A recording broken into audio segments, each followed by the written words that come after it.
Shell, thank you, sir. And our focus at 4 today, President Obama announcing new executive actions intended to curb gun violence across the country. The president's gun control initiatives bring an emotional and divisive gun control debate front and center as reaction to the White House plan was quick. Craig Boswell is at the White House with more.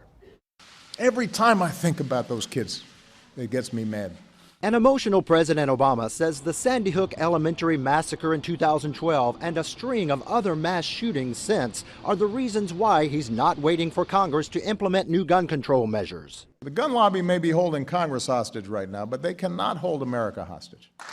We do not have to accept this carnage as the price of freedom. The cornerstone of the president's plan expands background checks on firearms sales at gun shows and the internet while requiring dealers to be licensed. He also called on Congress to increase funding for mental health care, gun safety technology, and hiring more background checkers and ATF agents.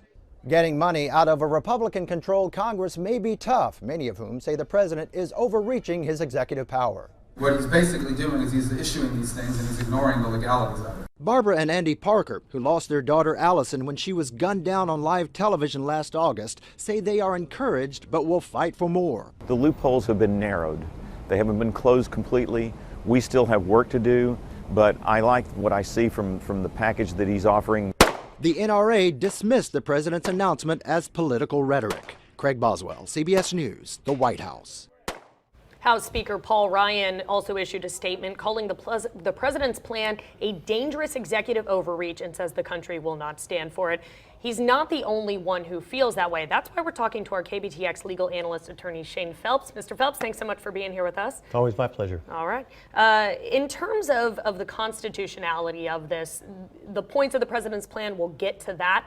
But the fact that he has come up with this plan at all and that he's using executive action to take these steps, this is something he's done before, been criticized before, undocumented immigrants, but now we're seeing it again and the criticisms roll back in. So what can you say about the constitutionality of this? Is it an overreach? Well, I guess you could begin with the proposition that the Constitution itself doesn't explicitly authorize executive orders by a president.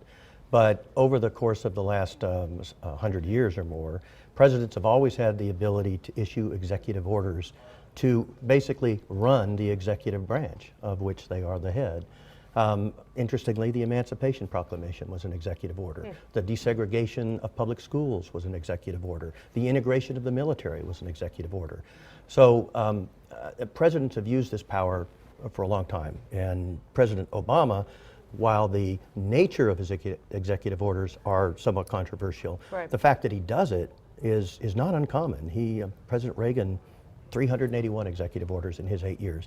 I think President Obama is up to 216 going into his last year of his presidency. So certainly not unprecedented at all, a little trickier on that constitutionality of it. Also in terms of constitutionality, I thought it was interesting watching his address. He very specifically mentioned the Second Amendment somewhat early, saying, hey, before we get to all this, I just want to say, I believe in the Second Amendment. He says, I understand it's written on that piece of paper. It's on the Constitution, the right to bear arms.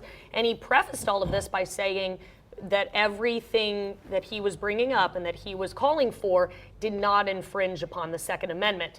But clearly, there are folks who disagree wildly with that. What insight can you offer us on if this does indeed infringe on the Second Amendment? Well, I think when you speak of constitutional rights, like the freedom of speech, the freedom of religion, judicially created constitutional rights like abortion rights and things like that, anytime you regulate those constitutional rights, it is, to some extent, an incremental infringement on those constitutional rights. It limits in some way those constitutional rights.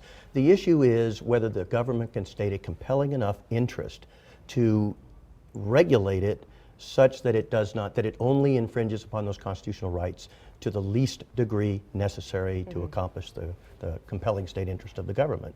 So I think you can say that any time you issue an executive order that implicates a constitutional right that increases or decreases the chances that somebody can get a gun in their hand, then you are implicating the Second Amendment. The question becomes how much regulation constitutes an unconstitutional infringement of that right. And that is the question that so many different parties have so many different answers to, as we've seen. I'm sure we will hear a lot more from a lot of those parties. Yes. It'll be interesting to see where the conversation goes and how the actions are Well, implemented. I think we both know it's going to go into the court system and be litigated for some time to come. But remember, the next president, if the next president is a Republican, these can be basically wiped out by executive order. All within 12 months. Yes, There could go. and the Congress can always pass laws. Of course, the president can always veto those. A lot of things that could It's the happen. eternal struggle between the legislative and the executive branch. Checks and balances. Hey, Yes. all right, our legal analyst, Shane Phelps, thank you so much for being here with us. We're going to go over to Rusty now. He's got reaction from a lot of folks out there, our local lawmakers. People have been speaking out about this. Absolutely. Well, we all expected that there was going to be reaction from all sides of this debate. So let's get to a couple of these. We'll first start with some of our Facebook users. We've heard from a lot of you, and we want to point out that Chris Barnes from Bryan wrote this about the president, quote, "He's a moron. There is no such thing as gun violence, only human violence. Maybe he should start in his former hometown of Chicago. They have the highest murder rate in the country." Michael Bernal, also from Bryan, thinks the opposite. He says, quote, "How can anyone have listened to the president's speech today and not be moved by it? The right to life, liberty, and the pursuit of happiness far outweighs the right to bear arms." And politicians were quick to respond. The governor of Texas today said that, quote, "Today the president trampled the purpose and substance of the Bill of Rights." Congressman Kevin Brady said, quote, "Gun violence is real, but nothing will change as long as President Obama keeps ignoring mental health care while targeting law-abiding citizens." And the Texas Democrats Party said, quote, "Texas Democrats applaud President Obama for taking these common sense steps to make our communities safer. The goal is simple: keep guns out of dangerous hands."